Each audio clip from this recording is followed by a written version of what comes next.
Hai, jumpa lagi di channel saya. Kali ini kita kedatangan tamu istimewa, teman saya, yaitu Ferry. Ya. Apa kabar, Fer? Baik, terima kasih, Bob. Ya.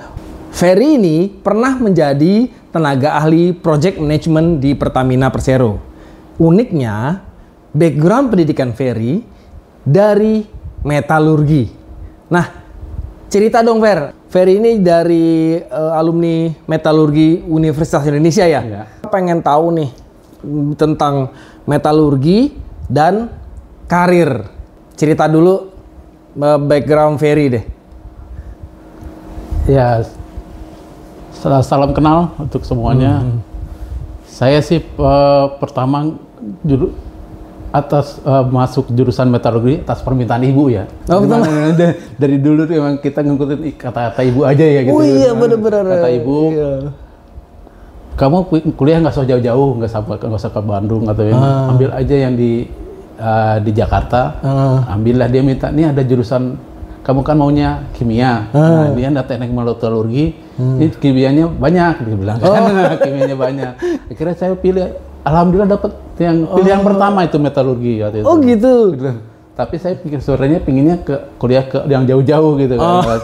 Biar nggak di Jakarta lah ya. Di Jakarta lah ya. Semuanya kan gitu rata-rata kita. Jadi karena aspirasi ibu ya. Aspirasi ibu.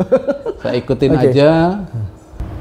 Saya pertama kerja ya zamannya reformasi kan waktu pas itu ya. krisis moneter ya? Krisis moneter. Iya, melanda Indonesia tuh 97 98. Seluruh dunia lah, Korea segala macam talent. Betul.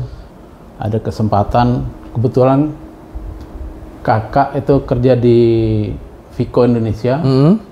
Dia nawarin saya ada lowongan untuk inspektor. Untuk sebagai pengawas lapangan di sana. Datanglah saya ke Kalimantan dengan modal nekat itu. Alamat nggak ada, itu nggak ada. Pokoknya dia langsung saya ke sana. Alhamdulillah dapat. Mungkin rezeki juga atas petunjuk Allah di sana. Dapat saya di sana. Jadi itu pertama kali saya kerja di oil and gas atau project management itu sampai tengah hutan lah. Tengah hutan ya. Kalimantan. Lumayan jauh, dari 1,5 jam dari Samarinda ke arah Buntang. Itu pertama kali saya kerja di bidang itu. Berkembang itulah akhirnya saya jauh dari jurusan metalurgi. Lumayan dekat sih. Jadi metalurgi itu kan biasanya orang tahu cuman besi sama baja. Ternyata ya yang dikembangkan waktu saat kita kuliah ya logika kita berpikir, tidak termasuk ke dalam apa yang ada di pekerjaan kita, karena pekerjaan kita itu sedikit yang diambil dari kuliah. Mungkin Bobby juga merasakan ya, kuliah di akuntansi tapi kerjanya jadi HR, itu kan beda jauh kan kadang-kadang. Ya realita kehidupan ya, gitu. Ya, kadang-kadang background kita apa kerjanya gimana gitu ya. Iya. Nah ini Fer, kita mau lebih dalam lagi nih tentang metalurgi nih. Tadi kan metalurgi kan bukan cuma baja dan besi ya. Iya. Ngapain aja sih di jurusan ini? Jadi di metalurgi sebenarnya yang dipelajari cukup banyak ya sebenarnya. Banyak jurusan-jurusan dari pekerjaan lapangan yang jarang-jarang semuanya. Yang pertama memang seorang yang sebagai pekerja di manufaktur ya, seperti dia dari pengecoran. Pengecoran itu masuk, teman ada juga masuk di Astra di Foundry untuk mencetak besi-besi buat casing mobil itu kan biasanya kan datang dari ke Indonesia dalam bentuk roda aja kan ya sama mesin. Ya kan karoserinya kan dibuat di Indonesia. Nah itu biasanya anak metalurgi di situ. Itu yang utamanya. Sebenarnya metalurgi itu mempelajari ferrous dan non ferrous, besi dan bukan besi. Besi dan bukan besi. Bukan besi. Bukan besi juga metal ya? Termasuk metalurgi. Jadi metalurgi. Metalurgi udah ganti namanya sekarang, Departemen Material dan Pengolahan Logam namanya. Material dan pengolahan logam, bukan metalurgi lagi. Metalurgi lagi namanya. Jadi, kalau non besi itu seperti plastik, komposit, fiberglass itu juga masuk, nikel, logam non ferrous kan sebenarnya nikel kan ya. Segala macam logam biasanya. Juga di dalam situ ada juga pengolahan besi. Pengolahan besi, metal forming, perubahan bentuk jadi lembaran, dijadikan misalnya untuk peralatan karoseri kan dicetak tuh. Nah itu namanya metal forming. Metal forming, di press. Di press. ada pengelasan. Nah, sebelum di ngelas itu kan kita ada bikin namanya untuk welding ya, las jadi, itu ya. Las namanya pelajaran pengelasan. Nah, itu kan harus ada spek-speknya supaya logam itu antar logam ini dan ini nyambung. Jadi kita pakai logam apa? Nggak sembarang logam gitu. Jadi ada nggak sembarang logam yang kita bisa las. Bisa dilas, disambung. Besi sama stainless steel itu nggak bisa disambung itu. Besi sama stainless nggak bisa nyambung. Nggak bisa nyambung. Sebenarnya tapi kalau ada misalnya ada material yang sejenis dengan dua logam itu dengan cara dipanaskan itu bisa nyambung. Nah, kalau di kuliah nih, di pembelajaran ya, tangkapnya kok mirip-mirip kayak kimia ya? Iya, kimia, ada kimianya. Ada mata kuliah di situ, Medfis, metalurgi fisika. Metalurgi? Fisika. Fisiknya dilihatnya. Oke. Ada lagi namanya Kimfis, kimia fisika. Kimia fisika. Nah, itu. Itu yang paling menjelimet itu ya di situ. Jadi kimia dan fisika digabung. Jadi kimia kualitatif sama fisika dinamis. Jadi digabung gimana supaya pengelasan bisa jadi gitu. Nah, orang yang duduk di situ udah no question loh, harus udah jago kimia dong. Kimia. Itu udah mutlak ya. Kalau nggak bakal survive ya di kursi itu ya. Ada juga namanya korosi juga kimia kan. Nah, iya, karat itu SPBU, tangkinya kan ditanam. Iya. Gimana supaya tangkinya nggak korosi? Nah, itu. Biar tangkinya nggak cepet korosi. Tapi akhirnya korosi juga ya. Korosi juga, tapi kalau dia pakai anodar korban. Jadi apa tuh ion-ion negatifnya itu masuk ke namanya sacrifice anode, jadi anode korban. Jadi supaya besinya itu tetap awet, tidak ion positifnya diambil gitu kan. Jadi dia berkarat dan dialirkan dengan energi listrik ya semacam elektromagnetik supaya dia pindah ke situ. Gimana nih secara sederhana ya? Gimana besi biar nggak mudah berkarat? Tanya gimana? Secara sederhana nih. Jadi kan itu ada besi itu kan ada positif negatif, kita belajar di kimia di itu kan. Kita belajar elektron sama positron gitu kan. Nah, supaya elektron tetap di situ tetap jadi besi, berarti positronnya ditarik sama ditarik sama logam lain yang digunakan supaya dia bukan besi yang berkarat, tapi logam ini yang dia dikorbankan lah yang jadi berkarat. Jadi tumbalnya ya? Jadi tumbal, kita pasti tumbal gitu. Jadi ada media yang jadi tumbal, karatnya nggak di situ. Karena positronnya ditarik, berarti yang besi, yang induknya aman. Yang berkarat yang ini.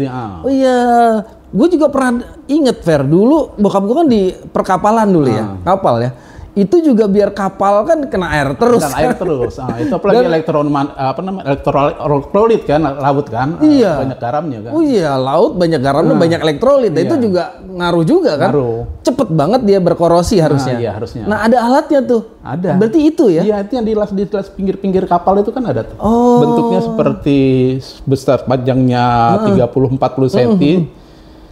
Lebarnya 1 jengkal itu pasti dilasin di keliling kapal. Nah, itu yang berkarat duluan. Jadi itu menarik teman-teman. Inovasi bagus banget tuh. Gitu. Kepake di mana-mana kan. Jadi gimana caranya besi nggak cepat karat? Teknologinya itu ya. Jadi positronnya ditarik gitu. Nah, kita balik lagi ke kuliah nih, Man. Bagus kuliah. Kan orang-orang yang jago kimia udah syarat mutlak yang bisa duduk, yang bisa survive di jurusan metalurgi ya. Apalagi Fer yang dipelajarin? Matematika, fisika, kimia itu yang kita bawa ke bawah. Itu jadi modal ya? Matematika, fisika, kimia ya? Pertama sih karena metalurgi itu semuanya kimia ya, kimia kebanyakan sih banyak. Kebanyakan kimia. Oke. Karena itu tadi kalau fisikanya di metal forming. Metal forming itu tadi yang yang pengepresan itu kan, perubahan bentuk. Oke, perubahan bentuk ya. Sama pengelasan kan kimia, karena di masing-masing logam pasir unsur kimianya beda-beda. Nah, bisa juga di luar otomotif ya? Di luar otomotif. Pokoknya yang ngepres besi itu, lah. Kayak yang ada teknologi di misalnya pabrik yang di Cikarang ada Epson, dia kan bikin pakai model plastik kan. Dia kan dipres pakai plastiknya. Nah, gitu. Ini mempertahankan supaya cetakannya itu dari stainless steel dengan baja tahan karat gitu ya. Yang sedangkan yang itu kan di presnya itu plastik kan. Itu Epson bikin case dulu zaman kita kuliah tahun 2000-an awal kan monitor itu masih pakai casing kan yang gede, iya. kayak gini. Monitor sekarang. Konde. Konde. Nah itu, tapi sekarang kan jadi flat gini, semua ya, LCD ya. Oke. Oh, nah selain otomotif, industri dirgantara juga, kapal juga. Pintu-pintunya atau kan kapal kan nggak semuanya lurus kan? Iya betul. Nah itu kan rangkanya banyak ribet juga kan? Ribet, ada yang bentuknya ada yang bentuknya ada yang jendela juga bentuknya gitu kan, itu pakai teknologi perubahan bentuk. Betul. Perkapalan tuh spesifik lagi ya sendiri ya. Namun ya urusannya sama metalurgi juga di situ. Kalau teknik kapalnya kan bagaimana bikin kapal supaya dia ngambang gitu kan. Oke. Nah, di metalurgi masuknya bangun kapalnya itu sesuai dengan desain bentuk estetikanya, jadi kan estetika. Kayak semacam arsitekturnya. Ya. Nah, kalau di infrastruktur juga kan baja-baja ke situ juga. Iya, ke situ juga, banyak ke plat-plat bajanya. Interiornya kan udah interior desain ya, dia bukan baja ya. Nah, buat pipa-pipa itu kan semuanya nggak besi ya. Sekarang ada HDPE yang buat air itu. Buat air, orang metalurgi high density. High density? Polyethylene. Makanya banyak orang metalurgi juga masuk ke perusahaan minyak atau petrokimia. Maksudnya jadi anak metalurgi juga ke situ ya? Masuk ke petrokimia karena knowledge-nya kepake di situ ya? Karena rantai karbonnya. Jadi ambil dari residunya oil and gas, minyak mentahnya. Bagaimana dia diambil polietilennya. Oke. Kalau kita lihat sekarang di Jakarta ini banyak galian pipa-pipa bentuknya kayak karet, nah itu HDPE. Atau buat yang kabel-kabel FO yang warnanya hijau, kuning, merah, orange itu pipa HDPE juga. Nah gini Fer, mertua gue kan kerja di pabrik baja tuh ya. Dan gue juga kalau lihat di YouTube atau di media, pabrik baja tuh kayak udah bisa kayak cair banget gitu ya. Baja dipanasin, dicair itu juga dipelajarin di situ ya? Dipelajarin di situ. Ada kurva FEC namanya. Kurva FEC. Ferrous karbon. Jadi ferrous karbon. Pada temperatur sekian, di quenching sampai berapa, itu kekerasannya berapa, ada di situ semuanya. Di FE3C-nya itu belum bisa kita tunjukin di sini, ya itu agak rumit gitu. Jadi ilmu metalurgi cuma belajar dari yang untuk baja dan besi, ada cuma satu diagram aja. Namanya diagram FEC. Diagram FEC. Jadi itu ngukur di mana titik didihnya. Titik didihnya. Biar dia dicair kayak gitu. Dan di quenching itu direndam pada temperatur sekian, dia atau pakai media oli biasanya, pakai minyak itu, di quenching sampai temperatur ini, nanti didapatkan kekerasan sekian. Jadi kekuatan dia bukan stainless steel, tetap baja, tapi mempunyai kekuatan seperti baja, tapi dia tetap besi dan baja itu beda kan? Nah Fer, balik lagi ke ilmuwan metalurgi nih ya, di bangku kuliah ya. Jadi kan tentang logam, ngambil dari alam, diolah sampai jadi produk jadi. Nah, ada bidang apa aja sih Fer di metalurgi itu? Sebenarnya metalurgi ya bisa dibagi jadi 3 bagian besar gitu ya. Metalurgi ekstraksi, yaitu ekstraksi mulai dari tanah sampai pemurnian logam, jadi dia logam murni. Dari tanah ya, di tanah jadi ditambang, pengalian, jadi logam. Logamnya itu campuran antara besi dengan ini, ada magnesium, ada nikel. Masih campur-campur tuh ya? Masih campur-campur. Ada juga ekstraksi, berarti dia diekstrak. Dipisah-pisah antara logam ini dengan logam ini dengan logam A, logam B, logam C, dipisah-pisah, namanya ekstraksi. Nah, ada juga yang kedua itu metalurgi fisik ya, seperti saya tadi, perubahan bentuk atau metalurgi forming namanya. Metal forming itu pengubahan bentuk dari lempengan baja yang bisa ketebalan semana dirubah jadi bentuknya, mau bentuk meja kah, mau bentuk meja itu kan ada yang besi itu bentuk-bentuk disambung-sambungin pakai baut, nah itu kan metal forming. Ada juga buat karoseri misalnya. Karoseri itu kan dia metal forming. Karoseri macam-macam tuh ya, ada bis, mobil perang, ada apalah macam-macam ya. Pengelasan itu juga ada pengelasan fisik karena dia menjambung antara logam dan logam dengan material logam tertentu gitu kan. Itu dipelajari oleh punya pangkat namanya welding engineer. Jadi material logam A digabung dengan logam B, dia harus ada material pengisinya antara logam A dan B biar nyambung. Itu ada logam C yang itunya setengah ke sini, setengah ke A, setengah ke B. Jadi dia Jadi separuh ke A, separuh ke B, baru dia bisa nyambung. Bisa nyambung. Oh, oke. Nah, ada yang ketiga metalurgi proses pengecoran, misalnya dari materi-materi logam tadi, yang murni-murni itu dicampur-campur biar jadi besi magnesium. Itu fungsinya buat gigi-gigi beko, itu kan dia keras. Keras kan itu, jadi dia buat bisa menghancurkan apa aja giginya itu loh, gigi beko, gigi hooknya itu. Hooknya itu kan ujungnya itu kan keras, itu jadi campuran antara Fe sama magnesium, jadi magnesium dan besi jadi itu keras. Jadi keras ya. Jadi keras. Mau apa ya dihajar sama dia, nggak patah kan dia giginya. Oh iya. Keras. Itu yang kayak drilling kayak di project subway gitu-gitu nggak sih? Sampai ya itu dia yang termasuk di itunya apa namanya alat bornya itu. Alat bornya? Nah, itu yang giginya itu ada campuran antara besi sama magnesium. Besi dan magnesium ya? Gigi kita juga emailnya itu ada magnesiumnya sebenarnya. Oh, gigi kita ini? Iya. Makanya kita bisa gigit apa aja gitu kan. Gitu ya? Oh gitu. Jadi magnesium di email gigi itu ada magnesium sebenarnya. Makanya jadi karang gigi kalau kita nggak rajin bersihin kan. Nah, kalau pemboran minyak drilling juga sama kemarin. Ujung bornya itu juga yang kepala kayak bentuknya kayak gigi ini itu Fe antara campuran dengan gigi besi dengan magnesium. Dengan campuran yang pas jadi kuat banget ya. Keras bukan. Mau batu kayak apa pecah gitu. Keras bukan kuat ya, keras. Keras pokoknya. Iya, keras. Oh, oke. Ada juga namanya heat treatment. Heat treatment itu menghasilkan logam baru. Misalnya kan titik didih besi itu 1200. Dia dengan cara heat treatment, maksudnya besi yang panas itu sudah didinginkan sampai sekian derajat, langsung di quenching, artinya direndam larut di dalam oli yang panasnya misalnya dari 300 sampai 650 derajat Celcius, itu direndam. Jadi kekuatannya itu yang tadi besi kalau kita pakai mikroskop logam itu pertama dalam 1200 tuh karbonnya bentuknya seperti garis-garis aja kayak zebra gitu. Oke. Nanti di quench kayak itu, jadi dia yang tadi itu jadi membulat gini. Jadi karbonnya itu jadi bulat. Jadi karbonnya itu jadi bulat. Itu membuat kekuatan itu seperti stainless steel, tapi masih punya sifat besi yang elastis. Besi yang elastis. Realnya ada di mana tuh, Fer? Besi itu kan elastis sebenarnya kan. Kalau ditarik kan dia muai. Lain kalau stainless steel.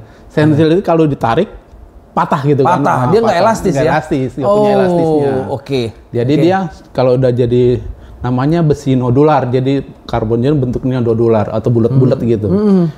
Waktu itu juga tugas akhir saya itu bikin besi nodular, tapi ya itu di Indonesia ya. Penelitian mahasiswa yang kayak gitu nggak dikembangkan gitu loh. Padahal nggak digali lebih dalam. Nggak digali. Padahal itu kan menghasilkan besi yang lebih keras, lebih kuat, tapi masih punya sifat elastis seperti besi. Gitu. Kalau rel kereta tuh apa, Fer? Rel kereta itu banyak ada magnesium juga di permukaannya, di dalamnya ada unsur besinya. Jadi dia kan masih bisa muai begitu kan? Iya, dia memuai. Kalau panas itu memuai kan? Nah, kalau misalnya magnesium dia nggak memuai kan, tapi karena di permukaannya itu dia nggak memuai. Rel-rel baja itu. Nah kalau misalnya ke space station gitu kan, atau apapun yang misalnya space shuttle gitu ya, itu besinya kan harus kuat. Kuat itu. Kebakar ke atmosfer kan? Keras panasnya atmosfer harus tembus kan? Iya kan, elastis juga itu. Nah itu juga termasuk harus elastis. Kalau enggak kan dia kan ada pemuaian kan kalau perpindahan itu kan dengan kecepatan itu. Kayak kita belajar Einstein mc kuadrat, pasti ada nilai itunya. Kalau nggak dia elastis nggak balik lagi dia gitu kan. Gitu. Malah ketarik, malah jadi putus nanti kalau dia nggak elastis. Pasti ada sifat elastis besinya dipakai. Oke, berarti emang banyak banget ya tempat aplikasinya di mana-mana. Iya, itu dari sistem metalurginya. Fer, kita balik lagi ke bangku kuliah ya di mengenai metalurgi. Nah, ada pengalaman tentang praktikum nggak mengenai metalurgi ini? Apa yang menarik?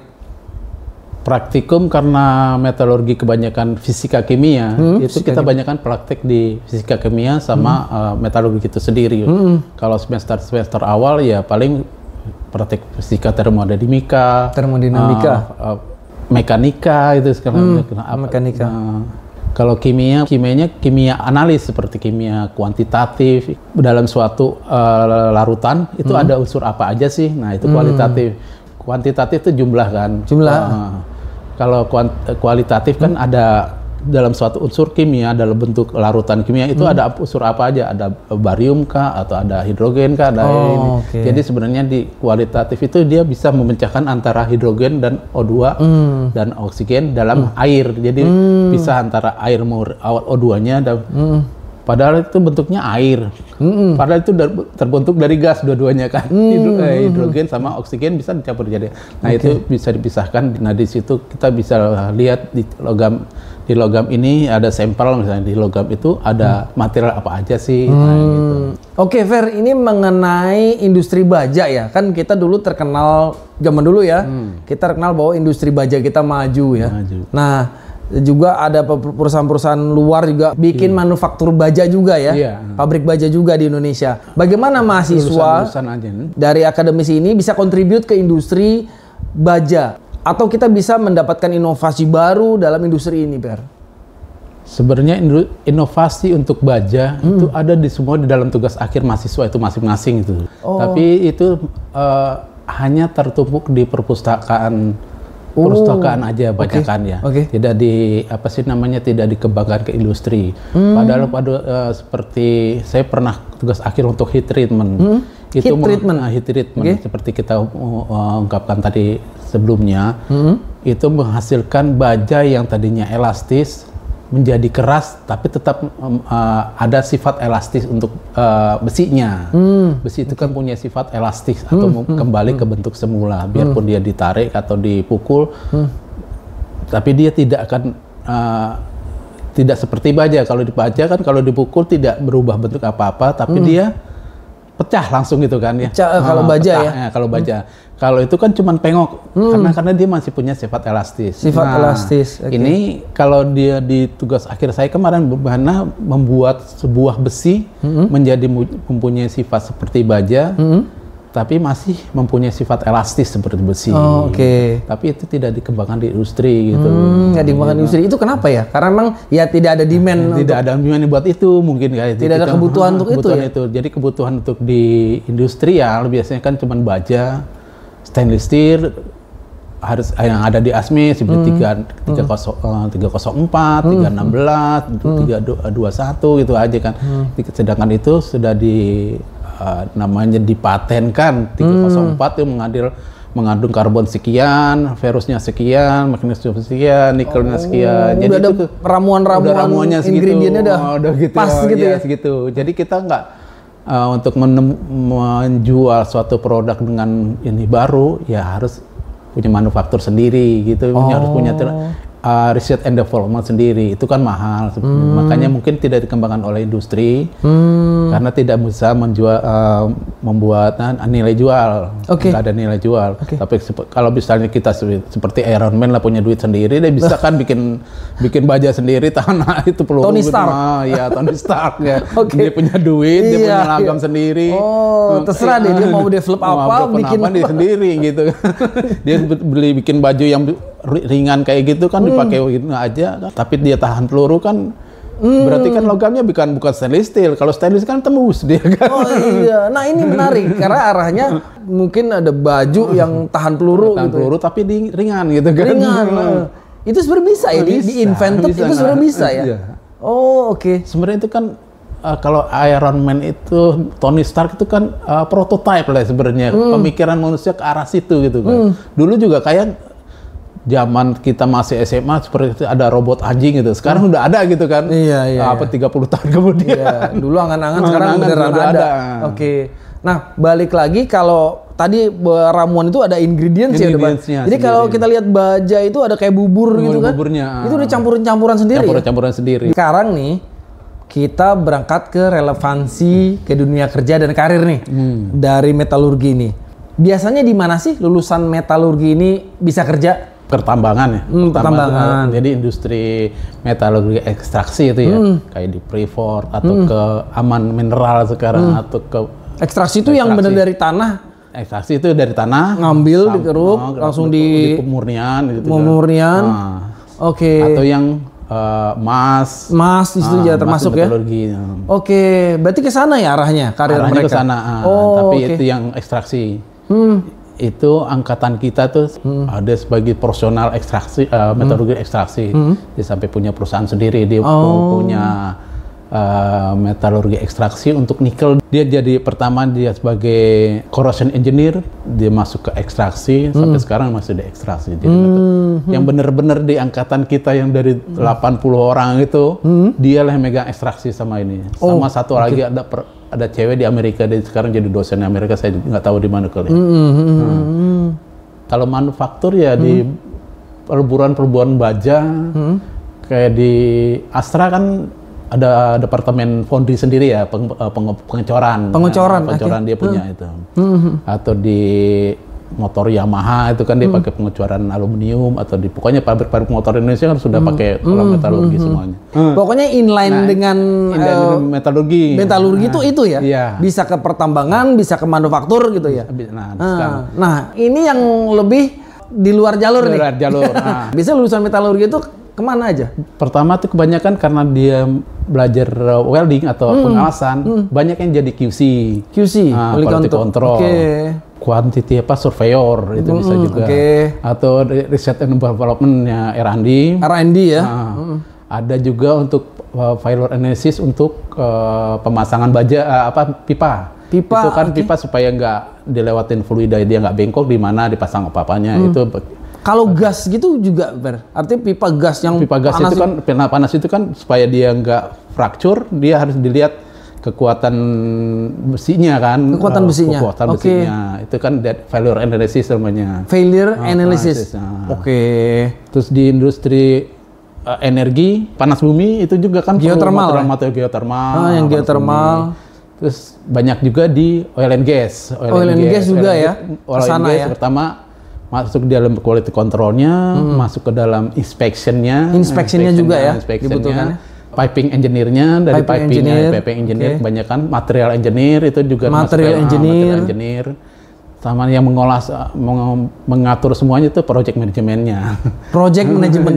Setelah dia menguasai material, dia menguasai piping, dia menguasai mekanikalnya, otomatis dia bisa ikut ke instrumen atau elektrikalnya dan sipilnya, dan dia masuk ke semuanya ke project manajemen. Cakup banyak tuh semuanya. Ya, mekanikalnya, sipilnya. Dia kan basicnya di piping, di material, sama di mekanikal, otomatis dia akan mempelajari elektrikal yang garis besar elektrikal, garis besar instrumen, garis besar sipil sebelum material pipanya dipasang, mekanikalnya dipasang. Jadi dia bisa mengatur untuk semuanya jadi project manajemen. Iya, berarti ada irisan-irisan dikit sama orang elektro, orang sipil, ya, kan? Bagi pengetahuan di situ. Jadi dia mengatur semua disiplin itu jadi satu supaya bangunan ini jadi gitu. Tapi atau aerospace ya sebenarnya? Aerospace bisa untuk material-material aerospace tadi yang seperti kita pertama di awal kan semuanya kan nggak semuanya lurus gitu kan kalau di aerospace kan ada bengkok-bengkoknya.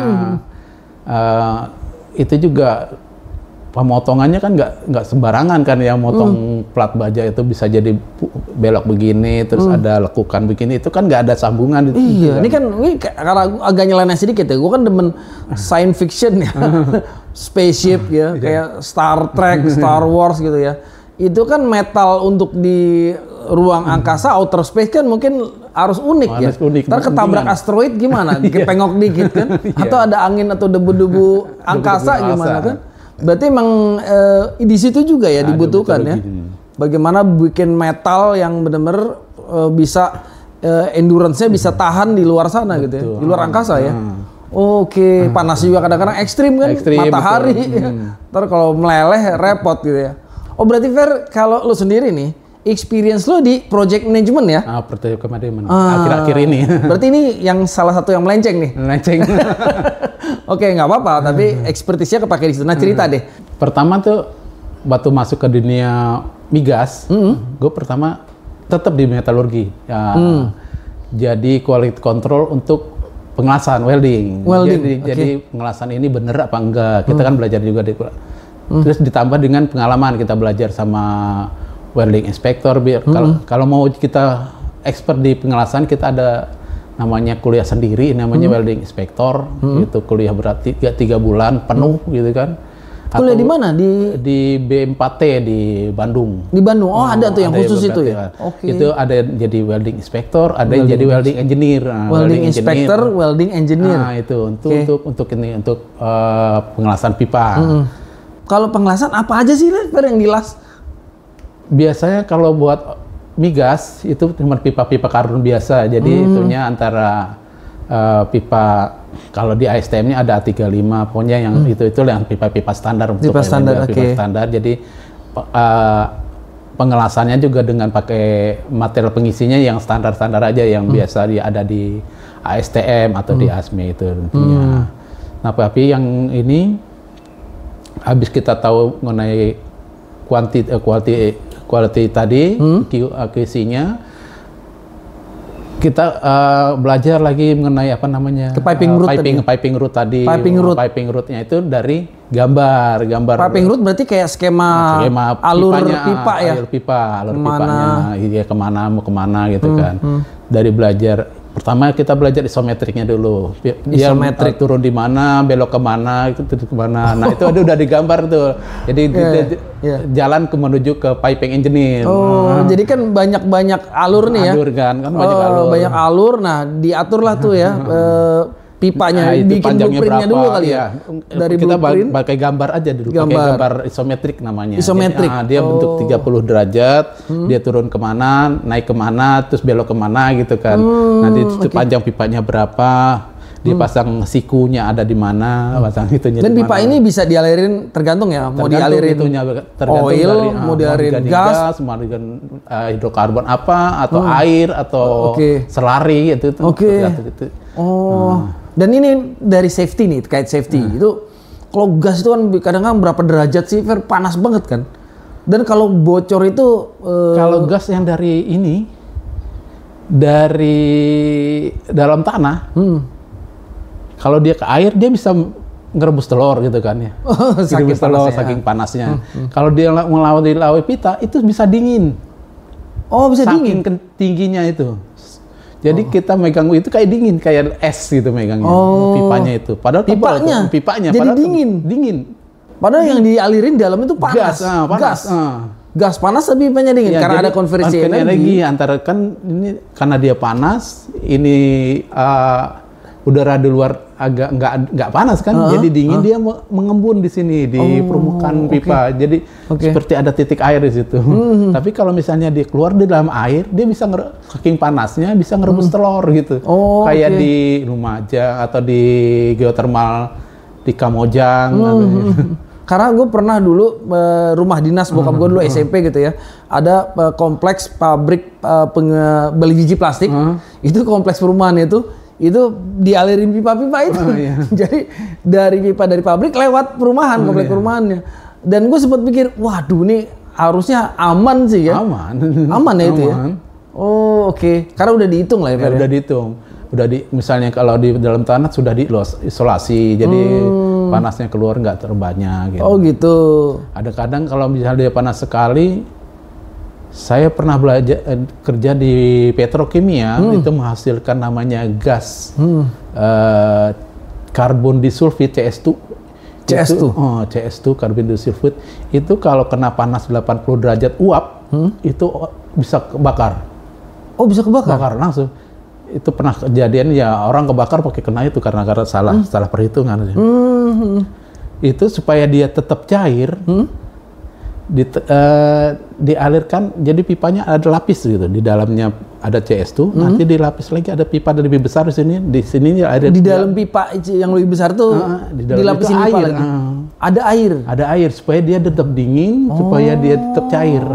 Kalau enggak dia tetap cair, ada lapisan lagi isinya air agar dia tetap dingin. Jadi ini pipa CS2-nya, liquid CS2, itu lagi di blanket pakai pipa lagi, kan ada rongga antara pipa yang kecil sama pipa. Nah itu diisi air supaya. Diisi air.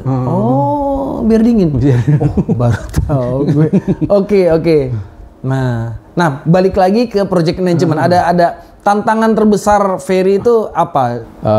Tepat waktu, kualitasnya bagus, sama cost-nya within budget, berarti dia budgetnya sesuai. Mau lebih juga nggak seberapa, kurang malah bagus gitu kan.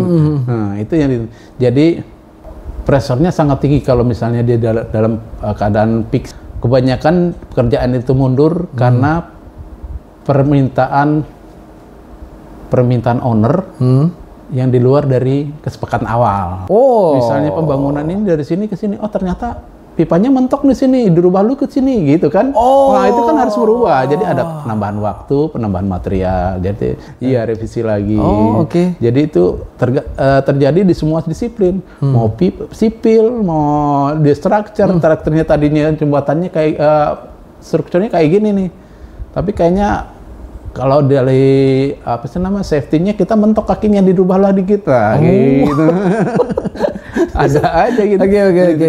Jadi manajemennya seperti kalau Bobby pernah belajar manajemen perubahan tuh pasti ada setiap pekerjaan. Iya, setiap pekerjaan ada aja ya. Tapi ya itu setiap pekerjaan ya harus dibayar gitu. Itu yang penting. Itu yang penting. Jadi supaya kita nggak rugi waktu, nggak putih uang juga. Nah, sekarang kita mau mengarah kepada skill dan value added nih dari lulusan anak metalurgi nih ya. Nah, apa aja sih value added kalau kita belajar itu, apa yang kita bisa dapat nih? Kita diajar menggunakan logika dan problem solving itu sendiri. Problem solving ya? Apa yang dihadapin pada suatu masalah dipecahkan berdasar pengalaman kita dan pengetahuan kita yang kita punya. Gitu. Pengetahuan teknis tadi yang dipelajari di bangku kuliah tadi? Bangku kuliah dan pengalaman kerja. Pengalaman kerja, Bangku kuliah tuh biasanya kalau inilah mungkin Bob tahu sendiri itu bangku kuliah hanya membuka wawasan kita untuk berpikir lebih logis dan cepat gitu kan. Ya, dengan kemampuan teknis tadi ya, wawasan teknis teknis tadi ya, mengenai metalurgi tadi ya. Tapi dengan belajar ke orang lain, gimana sih ininya supaya bisa memasang power cable lebih cepat atau gimana, itu kan bisa kita gali dari orang lain. Nah, itulah manajemen solving yang kita pelajari dari kenyataan hidup yang selama ini gitu. Terus apa lagi, Fer? Ya, kemampuan kita untuk bertahan hidup sebenarnya sama adaptasi terhadap ini. Kayak pertama kali kerja masuk ke hutan gitu kan, di rawa-rawa Kalimantan Timur itu, yang kalau kita naik namanya kapal boat, kalau misalnya di Samarinda kelihatan ngetak-tak putar, kita naik itu di pinggir-pinggir sungai-sungai Mahakam itu ada buaya yang ngangkai itu. Gitu itu. Value-nya itu adaptif ya. Adaptif. Di lingkungan ekstrim gitu ya, kerja ekstrim ya. Pasang pipa di rawa-rawa. Kan rawa itu kan ada tempat berteduh ya. Nggak ada tempat teduh, tiba-tiba makan siang datang nih, kita makan di bawah itu. Bawah daun nipah itu. Di bawah daun nipah, terus kalau udah hujan kehujanan jadi ada tubuh kita adaptasi lingkungan sekitar gitu. Luar biasa, endurance-nya ya. Saya ada di daerah Sorong, kerja damanya daerah Kasim, itu kira-kira 2,5 jam naik boat dari dermaga Sorong. Kalau ke arah, dari Sorong 2,5 jam lagi naik boat. Kalau ke Raja Ampat kan dia ke arah barat. Kalau saya ke arah barat daya. Ke arah barat daya. Kalau ke Sorong itu ke Raja Ampat 1 jam, kalau ke Kasim itu 2 jam. 2 jam. Lebih jauh ya. Nah, itu daerahnya remote sekali. Sangat remote. Arah transportasinya darat bisa, tapi kalau hujan kita nggak bisa lewat, hanya kerbau yang bisa lewat. Off-road ya? Off-road, hanya kerbau yang bisa lewat. Jadi kalau pas hujan kita naik boat, kalau nggak hujan kita bisa lewat darat, itu lewat darat 3-4 jam kalau lewat darat. Jadi di camp saya itu, depan saya laut. Lautnya emang laut Indonesia Timur itu bersih-bersih ya. Iya, jadi betul dasar lautnya kelihatan, ikannya kelihatan. Wow. Itu bagus banget itu kelihatan. Di belakang saya bukit. Bukit-bukit itu hutan semuanya. Oh, udah sangat terisolir. bagus bikin konten gitu ya. Nah, Fer, kita mau bahas mitos atau fakta nih. Yeah. Lulusan metalurgi bisa jadi engineer yang ngurus kualitas logam buat pesawat terbang. Mitos atau fakta, Fer? Itu fakta. Banyak yang kerja di industri high teknologi kayak begini ya. Saya pernah ke apa sih namanya tempat kita itu pesawat terbang Nurtanio dulu ya. Nurtanio. Itu bagaimana membuat suatu bongkahan besi atau logam utuh ya, bejal gitu, dibuat sebagai komponen pesawat. Dipotongnya pakai apa? Pakai apa? Pakai air. What? Potongnya pakai air. Gimana motong logam pakai air? Potongnya pakai air. Jadi airnya bertekanan tinggi. Tinggi banget harusnya.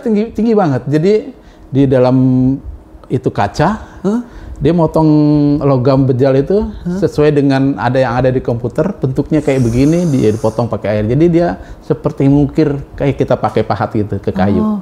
Karena emang nggak ada toolsnya. Nggak ada toolsnya, harus pakai air. Oke, itu nggak kebayang kenceng banget airnya. Saya pernah mengalami juga waktu hidrotes. Hidrotes itu pengetesan jalur pipa menggunakan air. Pengetesan jalur pipa pakai air. Pakai air. Okay. Dan saat itu tekanannya sampai 5.000 PSI. 5.000 PSI itu berapa Pascal? 5 Pascal. 5.000 Pascal. 5.000 Pascal. Itu kenceng banget. Jadi inspektornya melihat kebocoran. Saya kelihatan saat ditekan segitu, itu kan airnya kenceng banget di dalam itu ya. Ada yang bocor mungkin. Bocor sebesar jarum. Jadi sebesar lubang jarum tuh. Lubang jarum dia. Jadi pas dia sebesar gini, jarum kecil banget. Kecil kan. Tembus tangannya. Jadi tang airnya di sini tuh saking kencangnya itu. Tapi dia nggak luka. Sakit aja jadinya kan. Airnya tembus dari sini ke sini terus gitu. Waduh, ngeri. Oke. Jadi kalau misalnya dia gerakan jalannya mungkin putih, tapi dia nggak langsung tarik begitu. Jadi nggak ini. Aduh, ngeri banget. Oke. Sekarang kedua nih, Fer. Mitos atau fakta? Kuliah di metalurgi harus jago kimia. Itu fakta seperti kita tadi kan. Berarti fakta ya? Fakta. Oke. Harus belajar kimia. Kimianya harus kuat gitu kan. Pokoknya kalau kimianya nggak kuat, udah jangan coba-coba deh. Jangan cari perkara deh. Either itu bakal jadi lama atau nggak kelar. Oke. Berikut, Fer. Kerja di dunia metalurgi pasti kotor sama panas. Itu awalnya. Awalnya. Seperti saya bilang kan, kalau saya jadi quality control di lapangan, ya itu panas dan hujanan. Tapi kalau udah jenjang berikutnya, ya kita di kantor aja kalau kita tinggal nyuruh orang atau inspeksi sekali-sekali. Betul, seberjalannya karir kan. Oke. Harus berakit-rakit ke hulu lah. Iya. Awal-awal ya. Awal-awal. Yang bos-bos itu emang kan dulunya langsung duduk situ. Mungkin dia pernah makan siang di bawah pipa vessel, di bawah pipa mungkin ya waktu dia masak. Betul. Setelah pipa terpasang dia tinggal di orangnya. Kalau lihat pipa ini bersihin dong. Ya, gitu. Oke. Berikut mitos atau fakta. Lulusan metalurgi jarang nganggur karena industrinya luas. Banyak teman lulusan metalurgi malah nggak kerja di metalurgi. Karena value-nya itu di knowledge-nya itu kan? Knowledge-nya dia. Iya. Oke. Next. Mitos atau fakta? Ini perempuan susah sukses di jurusan karir metalurgi. Enggak juga ya. Sekarang direktur... Mitos tuh ya? Mitos itu. Mitos. Salah satu direktur Karatau Steel itu lulusan metalurgi angkatan 95. Oh, oke. Itu wanita ya? Wanita. Oh, oke. Nah, berarti metalurgi bukan hanya dunia laki-laki ya? Bukan hanya laki-laki. Oke. Pokoknya wanita juga bisa di situ. Oke, menarik. Dosen saya, Bu Bondan itu angkatan 87. Dia jadi asistennya Menteri Pertahanan untuk bidang teknologi alutsista. Oke. Ya. Nah, berikut nih. Mitos atau fakta, lulusan metalurgi bisa berkontribusi dalam isu lingkungan? Isu lingkungan, ya itu fakta sih. Mengenai ada pemurnian logam itu gimana bahan pengganti seperti tambang emas di Minamata itu kan dia pakai merkuri ya. Itu kan merkuri itu kan bisa diganti sebenarnya merkuri. Merkuri bisa diganti? Bisa diganti, tergantung itunya logamnya. Oh. Seperti saya pernah kerja di tambang emas di Lampung, dia tidak pakai merkuri. Berarti nggak mesti harus pakai merkuri ya? Nggak perlu pakai merkuri, itu pakai itu dimurnikan logamnya. Sedangkan cairan itu hanya butuh panas matahari 2 jam untuk menghilangkannya. Oh. Jadi saya dijemur 2 jam gitu, Fer. Jadi limbahnya itu limbah di dam dibuang di area yang luas gitu, ada sekitar 1 hektar. Nanti airnya di situ kena sinar matahari, dia di damnya pada saat matahari terang gitu ya. Jam 9 pas tarik triknya gitu ya. Jam 10 sampai aja ini. Dia di dam 1 jam sudah hilang itunya arsennya. Oh, oke. Jadi dia dengan matahari, arsennya akan naik ke. Wah, itu bagus banget dong, ngurangin merkuri kan? Karena nggak pakai merkuri. Ini di Lombok, dia udah nggak pakai merkuri lagi. Oh, oke. Nah, mitos atau fakta, jurusan metalurgi salah satu jurusan teknik paling berat. Paling berat ya sama semua teknik. Enggak. Jadi kena semua jurusan itu hampir sama di teknik ya. Kita cuman dibuka membantu untuk membuka logika kita dan daya tahan kita terhadap semua masalah yang terjadi. Jadi masalahnya kan masing-masing ya. Kalau untuk teknik kimia atau petrokimia itu kan masalahnya di proses. Sedangkan metalurgi masalahnya di material. Kalau elektro itu masalahnya di penyaluran elektroelektrik yang mesin juga, dari perubahan mesin yang tadinya besar bisa jadi kecil gimana gitu kan. Arsitektur gimana supaya ini masalahnya masing-masing. Jadi nggak hampir semuanya punya masalah tantangan sendiri lah ya. Oke. Oke, Fer. Jadi kita sudah mau menutup nih sesi ngobrol-ngobrol kita nih, seru ya. Sekarang ada tips nggak, Fer, ke audiens nih? Apa tipsnya bagi anak muda atau juga wawasan bagi orang-orang HR di luar sana? Ternyata value anak metalurgi seperti ini. Apa, Fer, yang bisa di-share ke pemirsa, Fer?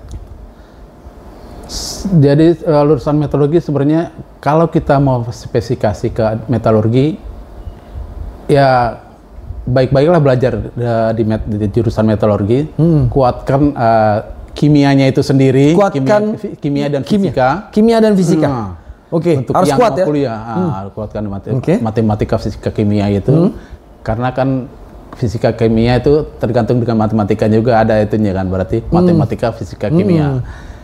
Nah itu untuk anak A1 zaman kita ya, atau IPA untuk zaman sekarang. Dan banyakkanlah bergaul dengan seniornya gitu kan, banyak gaul dengan senior ya, banyak bertanya. Maksudnya apa? Supaya membuka wawasan bahwa kerjaan metalurgi bukan hanya di bidang besi aja loh, atau pengelasan aja loh. Bisa lo masuk ke quality control, bisa lo masuk ke project management gitu kan. Jadi project bisa juga ya. Bisa sebenarnya project management itu apa yang dikerjakan oleh project management itu dipelajari di teknik industri sebenarnya. Jadi orang metalurgi pun bisa belajar teknik industri dengan secara pengalaman, bisa dikembangkan secara metalurgi. Jadi kalau untuk HR misalnya dia lulusan metalurgi udah berapa tahun sih dia? Berarti ngerti dengan project management. Berarti dia hampir sama dengan orang anak teknik industri. Skillnya. Jadi kalau dia anak metalurgi nih, dia nggak ngerti mengenai project management karena dikerjakan oleh anak teknik industri. Itu nggak benar gitu loh. Jadi orang teknik metalurgi pun karena dia berdasar kemarin pasti dia pernah mempelajari manajemen mengenai teknik yang dipelajari oleh teknik industri. Karena technical skill-nya juga dapat ya. Dan kuat juga di matematika, fisika dan kimia ya. Iya. Bisa menguasai quality-nya, gimana problem solving untuk materialnya, problem solving untuk materialnya lebih menguasai daripada teknik industri. Padahal itu ada termasuk dalam manajemen teknik industri gitu. Jadi jangan ini lulusan teknik metalurgi, dia nggak biasa menguasai teknik industri. Enggak ya. Itu teman-teman. Nah, jika teman-teman ingin diskusi atau ngobrol-ngobrol lebih lanjut, bisa ke DM Ferry ya. Nah, bisa ada di bawah sini nih. kalau mau nanya-nanya atau diskusi gitu ya. Iya. Oke, teman-teman, demikian diskusi kita sampai di sini. Terima kasih. Bye. Baik.